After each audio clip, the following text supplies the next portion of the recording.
こんにちは。ラグドールのラテ先生です。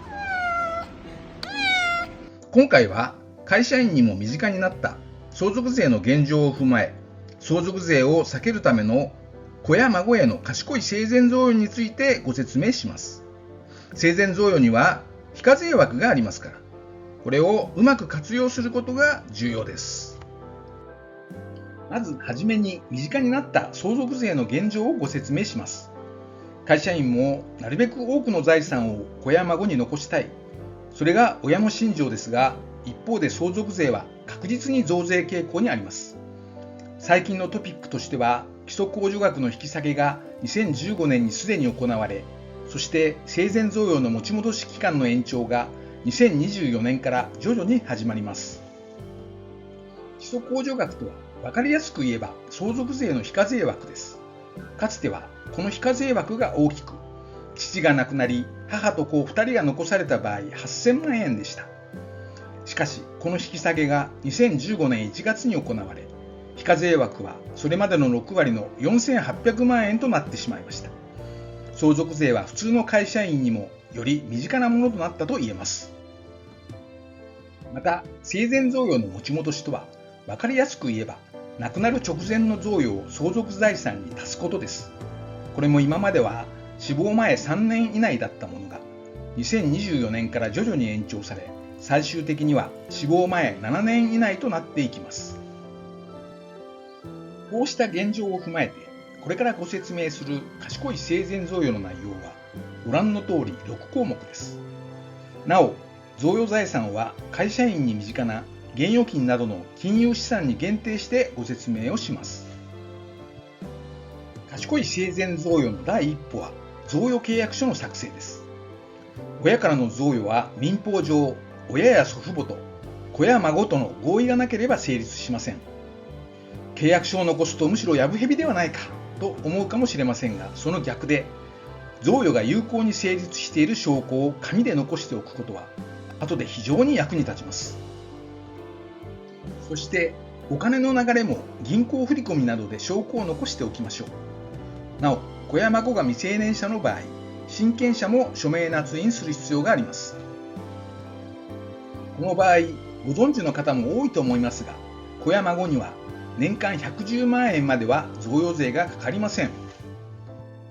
第2のポイントは、子や孫が成人するまでの注意点です。成人するまでは親が子供の財産を管理するのが一般的です。でも家計のやりくりが苦しいとき、こっそり子供の預金に手をつけていませんか？お子さんの場合、贈与されたお金を定期預金にするなどの通常の財産管理は問題ありません。しかし、親がお金に困ったときにお子さんの預金を引き出したりすることは、それまでの贈与契約が嘘になってしまいますから、もってのほかです。お孫さんの場合、贈与財産の管理をその親、つまり自分の子に委ねるのが、後でご説明する名義預金になりにくく、大変良い方法です。なお、子供が贈与の意味がわかる年頃になったら、贈与の事実をそれとなく伝えておきましょう。第3のポイントは、子や孫が成人してからの注意点です。子や孫がめでたく満18歳を迎えたら、過去に贈与した財産の管理運用をすべて子や孫に委ねなければなりません。贈与財産が預金であるとすれば、通帳、カード、印鑑、パスワードをすべて子や孫に手渡すことです。贈与財産の管理運用を子に任せることにより、相続税の課税対象となる危険は非常に低くなります。決して親や祖父母の財産ではなく、子や孫の財産であることが確かとなるからです。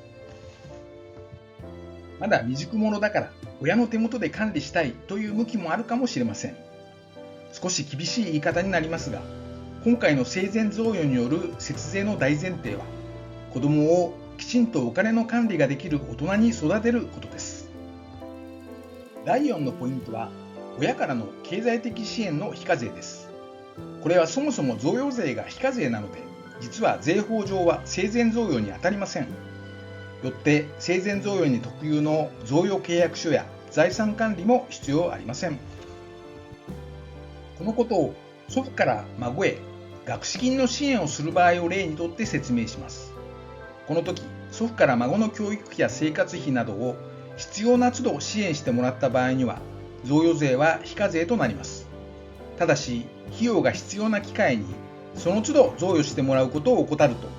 受け取った子や孫に贈与税が課されることがあります。したがって、経済的支援を受けた都度、領収書をきちんと保管しておくか、できれば親から支払い先の銀行口座に直接振り込んでもらうと良いです。なお、結婚・出産などの費用についても同様に OK です。ただし、自宅購入資金の贈与などは財産の移転として NG です。こちらは確実に贈与税の課税対象となります。どうかご注意ください。第5のポイントは、絶対にやってはいけないことです。ここまでの復習も兼ねてよくある具体例で示しましょう。花子さんは自分の印鑑で子供の翔太名義の銀行口座通帳を作成し、自分の口座から子供の口座へ毎年110万円ずつ預金を預け替えました。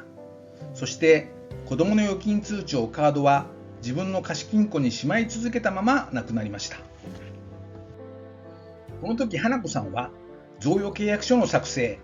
贈与事実の子供への伝達、子供が成人してからの財産引き渡しなどは一切していませんでした。こうした預金のことを相続税の世界では名義預金と言います。名義預金は通帳記載の氏名が子供であっても贈与が成立していないものとして、その全てが相続財産に含まれて相続税が課税されます。大変よくあるケースなので、ここまで説明した内容を踏まえて十分に注意しましょう。第6のポイントは、長生きも節税の秘訣であることです。すでにご説明したように、生前贈与には非課税枠があり、年間110万円までは贈与税がかかりません。したがって、健康で長生きすれば、塵も積もれば山となるのことわざ通り、相続税の節税効果は大きくなります。また、最初にご紹介した通り、現行の相続税計算の際には、死亡までの3年以内贈与が相続財産に加算されます。これが2024年1月以降徐々に延長され、最終的には死亡までの7年以内贈与が加算対象となります。したがって、最後に子や孫に贈与してから7年間を目標に、健康第一で長生きして相続税の節税を実現しましょう。ここまで賢い生前贈与をテーマにご説明してきましたが、これらはすべて相続税法上の歴年課税を前提としています。ご存知の方も多いと思いますが、これとは別に相続時精算課税という制度もあり、両者は贈与者、すなわち挙げた者ごとに選択ができます。ただ、会社経営者や専業の個人事業主ならばいざ知らず、会社員の場合には相続時精算課税が有利になるケースは大変に少ないと考えています。